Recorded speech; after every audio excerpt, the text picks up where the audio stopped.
My name is Segun, Abiona. I'm the founder, creative director, innovations director for Nicole and Giovanni socks.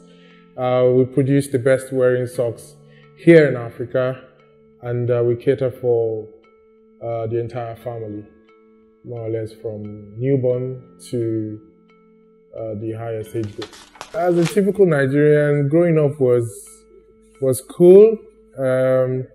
Of course, more like a typical Nigerian situation. Had a very good growing up. I was very privileged in terms of, even though my parents were in the high income kind of earners, but they still survived sending us to very good private schools. And it was actually fun growing up. And two boys who practically were looking up to me as very good examples for them. It was quite challenging because they want to pick up on one or two things that you're doing at the same time. So, but it was quite, like I said, it's interesting. Daddy, mommy, yeah, my mom is late, but I can tell you convincingly she deposited, I think, the most important virtues in me as a man before she left, and I think I'm not doing badly now. And I say a very big thank you to mommy. And for daddy, honestly, if you have the opportunity to look at this, just know that I'm very proud of you as a father. And thank you for giving me the very best of values while growing up. Well, my experience with the two investment firms actually were eye-openers for me, because at the time with the firms, I got what you can actually buy with money, which is exposure.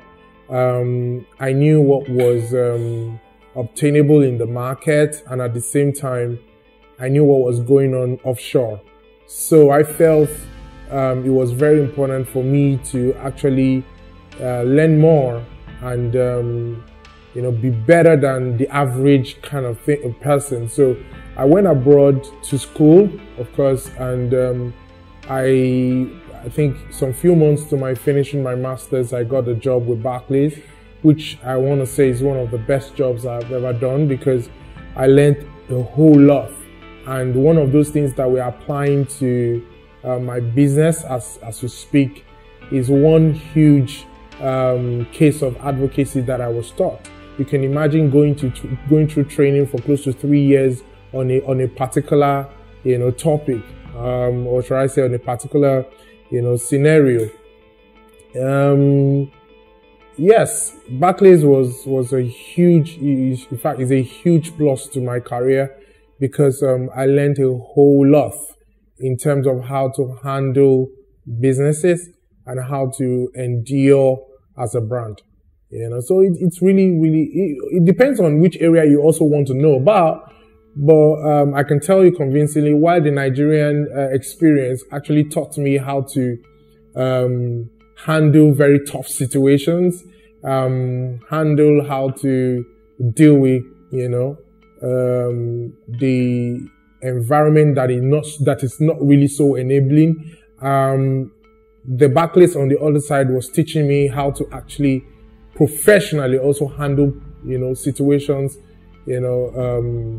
when your brand actually have those challenges. So in altogether, the experiences over the years actually built who you are seeing today and the kind of business I'm actually running. So everything happened while I was in England. Yes, Nicole is my daughter. Yeah, while Giovanni is my son. And I guess when the whole story was starting, like I said, I was working in England with Barclays, and one of those mornings while going to work with my headphones, if you are a true Londoner, you know that whenever everybody's going to work, nobody talks to each other, so everybody just going on a straight road. And that particular morning, I guess I asked myself, is this what I want to keep doing for the rest of my life? Waking up every morning, jumping the bus, even though my workplace is just less than 15 to 20 minutes from home. but I take a particular bus every morning. And that morning, I just told myself, is this what I want to keep doing for the rest of my life? At that moment when I asked myself that question, I couldn't answer it, but I am not apologetic, and I have to say how much I really love God and how much I believe that God is the greatest director when it comes to you finding your purpose in life. And at that point, I couldn't answer those questions, but I asked God that question. Okay, what do you want me to do next? And just one funny afternoon after work, it wasn't as if I got the answer almost immediately. I was still brewing and thinking, brainstorming what next to do, until one day I came back from work, and as I was sitting down, just like the way I'm sitting down now, I tried to relax, and I think I fell into a trance and got the word socks. It sounded very strange, very, very strange, because for me, I felt after all I've been through, after the whole masters, after the whole trainings, I felt, is it socks that I'm going to be going to do? But the truth is that word came again. The word came again, and this time around it was much more stronger. And I had that affirmation. So I picked the phone up and called my wife and said, look, honey, this is what I'm hearing. And she said, you know what, if that is exactly what you're hearing, go for it. And that also reminds me, anything in life, the very first few people you actually talk about such purpose or such dreams really, really matter a lot. Because I wonder if my partner had actually negated my move. Maybe I might have been filled with a lot of doubts, but because she was so supportive and she gave me that, first affirmation, I felt very confident of myself. And I told myself, if I was going to build the business, it has to be world class. And that's the way I now found out that, okay, I have had the opportunity to travel to a lot of countries, and the exposure was so high for me. So I knew what was obtainable when you walk into Harrods. I know what was obtainable when you go into, Jermyn Street in London. And I felt I was not going to do anything less than that. And really, that was the spur that I actually used. Then the name Nicole and Giovanni, like I said, the Nicole being my daughter and Giovanni being my son. And the ladybird that you see on the logo is actually a symbol of peace. Because if you actually think about it, ladybird is the only insect that a parent will see with his or her child and still not kill, compared to any sort of ants or insects you see with your child. So it's a logo that endears family, and it's all about peace in all form of it. So I think basically that's how that name came into the scene, and how we actually started. I would say that the reason why the business was set up in Nigeria is because I knew from the start, even before I left Nigeria, that I wasn't going to be staying abroad for too long. That's number one. And number two, I felt we had a better chance in terms of the market. And after my analysis, it was so obvious that the London market, in terms of the London stock market, was to a certain level saturated. So I was looking for a place where I would be able to, explore, and at the same time, give my best to it. No matter how challenging it's been, in Nigeria, I felt it was the best place for me to start. And it has really, really proven to be right, because I know what the numbers are saying in terms of when we first started, and primarily starting up a business. In as much as we have a very good chance to still go back to London and launch, I still believe that Nigeria is still the very best place for anyone to start a business. Because number one, regardless of the environment being tough, which nobody would say they don't know about that, you still have a very, very strong chance. In fact, a very higher possibility and probability for you to succeed in Nigeria compared to, in London. Why? Because the market, like I said, is saturated. Number two, you have to also look at the effects of taxes and all those kind of things. So for you, what that tells you also is that before you start a business, you need to look at the surrounding. You look at the we call it modus operandi, all those things that would really tell the probability of success of that kind of business. So for us, it's been the most interesting thing to have started in Nigeria, and I must confess to you that right now I have no regrets. It's been the most beautiful thing that ever happened to me to have started here in Nigeria. I would not say don't seek greener pastures, but I would say know the reason why you're seeking that greener pasture. Number one, I just like you were asking me why I decided to come back and start the business in Nigeria. I knew in the first place the reason why I was going abroad was to take advantage of the educational system and probably to get myself another level of exposure.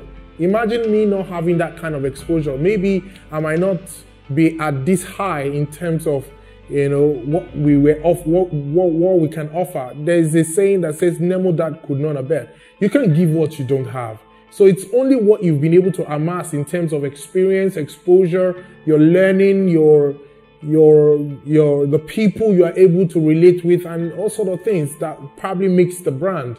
So for me, it's quite a fact that I would say that go abroad, see the world.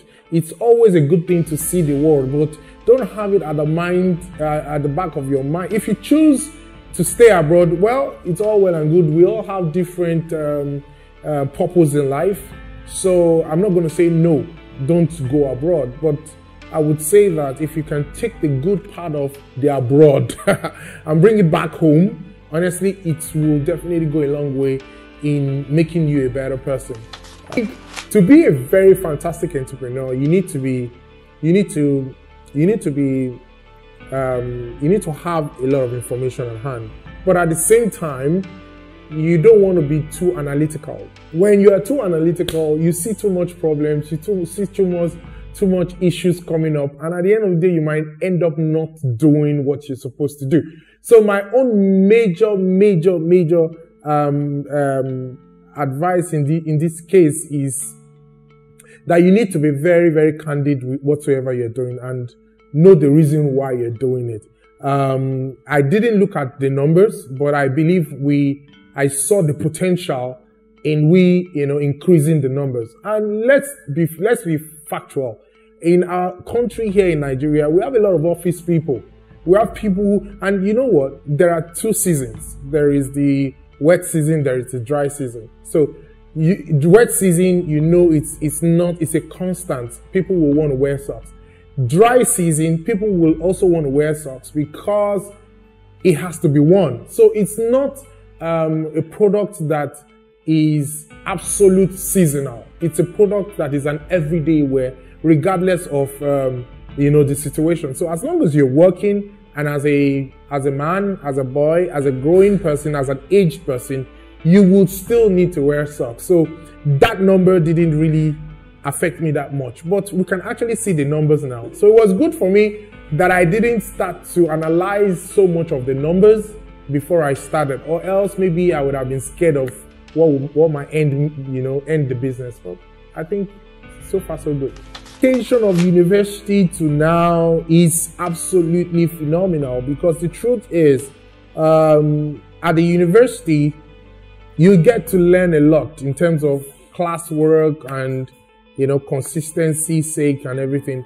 But I think the part that really has helped is this being street smart, because when you're in the university, you have to survive, especially for people like us that probably never had the silver spoon. So I knew while in school I needed to find something to pay for some of my bills. So it was a case of trying to survive. So the survival instinct in you makes the university very interesting. Let me now say the university abroad was another completely different ball game. At that point, while doing my master's, my wife was also pregnant. So you can imagine, it was a very, very tough period, but it was quite interesting. because all the experiences over that period also have made me very strong, and my decision-making ability, you know, at this moment is off the hook, because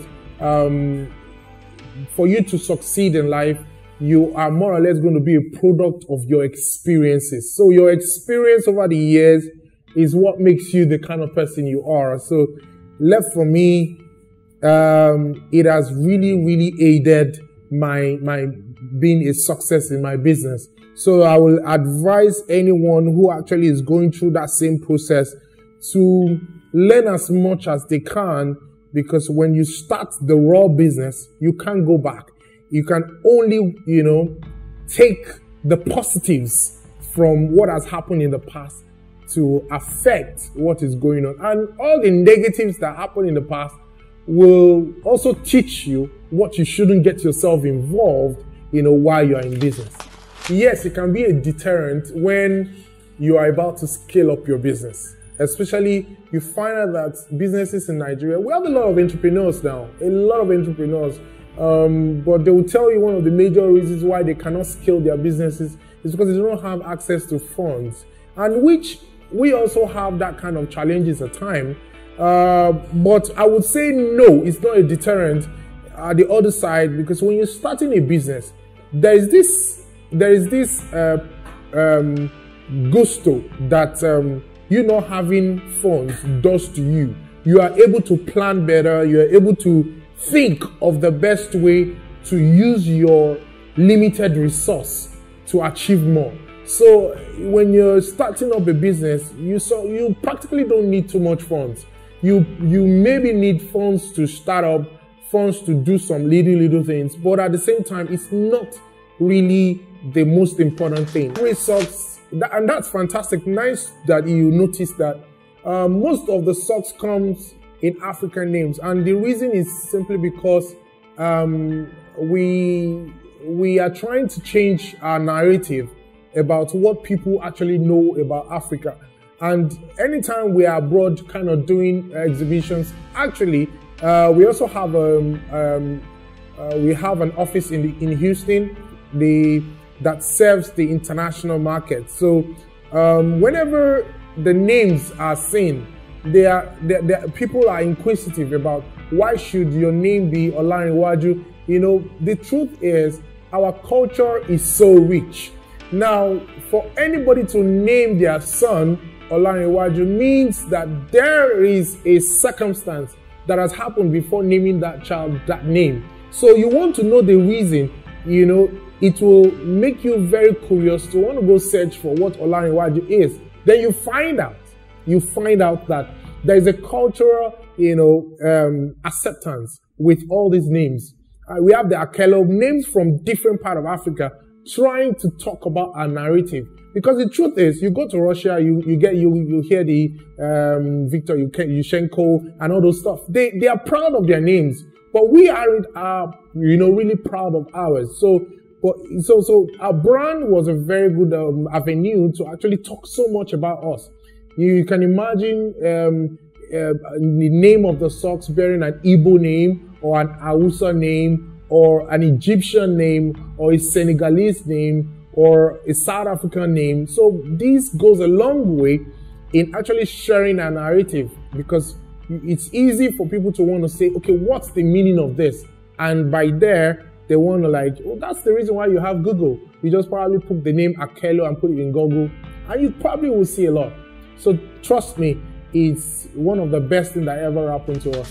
Besides socks, actually we maybe I will give Enterprise TV the opportunity and say it on air this time around. We're coming up with a lot of things. We have over 13 line items that we want to introduce, but we are going to be introducing it in batches. Number one, we still have our socks. We have shoelaces. We have greeting cards. You remember that, you know, the card thing has gone with our phones, with our emails, but we're trying to bring back a culture of we trying to inscribe our feelings on paper. So we also have the greeting cards, and we have other sort of things that are coming. In another maybe 8 or 9 weeks, we'll be introducing another set of socks. closely 20 designs, close to 20 new designs. So that is going to be interesting. So you better watch out for the pre-order season so you can take advantage of the pricing. I'm sure you already know we don't do sales. So it will be a very good avenue for you to take advantage of the new socks. And hopefully in another few months, we'll be seeing the next set of products. It's already lined up already. So we're just going to be, offering to the market. So I can tell you convincingly that we have a lot to offer the market. Very soon, be the African Zara. What do you think? Well, challenges are numerous. Challenges will always come and go. One of our major challenges, or should I say our major challenges, number one is FX. The foreign exchange part of our business is really, really challenging in terms of, I remember vividly when we had these unsettled dollar rates, and for us, we're not producing at the moment in Nigeria, and which is really a challenge on us. We all know that we've got cotton, but we don't have the refined cotton. So there are some certain materials that we need to actually have, but we don't have it. The mechanized power, we don't have it. So there's so many reasons why we can't produce at the moment here in Africa. So we have to probably produce abroad. And producing abroad means foreign exchange. And the instability of the FX market is a huge challenge on us. But thank God for our American arm of the business, which also helps us to edge against the dollar to a certain level. That actually, we have been able to reduce the challenges from that end over time. We also have the, challenge with staffing. Why? Because you find a lot of our graduates this time around not being up to, they're practically, I'm sorry to say, they're half-baked. Because you find out that a lot of people that you expect to kick and run, it's difficult to find them to kick and run. So you have to go, over and over, which is, the normal order of training. But the problem is also staff turnover, because everybody wants to move, along faster. So you don't see people actually staying long in a role, except, those ones who see, themselves with you in the future before they go on their own. So there are numerous factors. The environment is also a factor, but while it's also a factor, it's also an opportunity, because in every challenge, you have to try and see the opportunity that is involved. So I can tell you convincingly that there are a lot of challenges, and there will always be challenges, and new challenges are also emerging. But we hope that with increasing knowledge and with increasing understanding of the business environment, you tend to find solutions to all these challenges as they come your way. So I think that is the nature of businesses, if possible, small businesses in Nigeria at the moment. My name is Segun Abiona again, and I'm on Enterprise Television. I want you to know that this is one of the best things that has happened to us here in Africa, an online TV station with a presence. So for me, I will be advising you today that please keep watching Enterprise TV and just stay tuned. Cheers.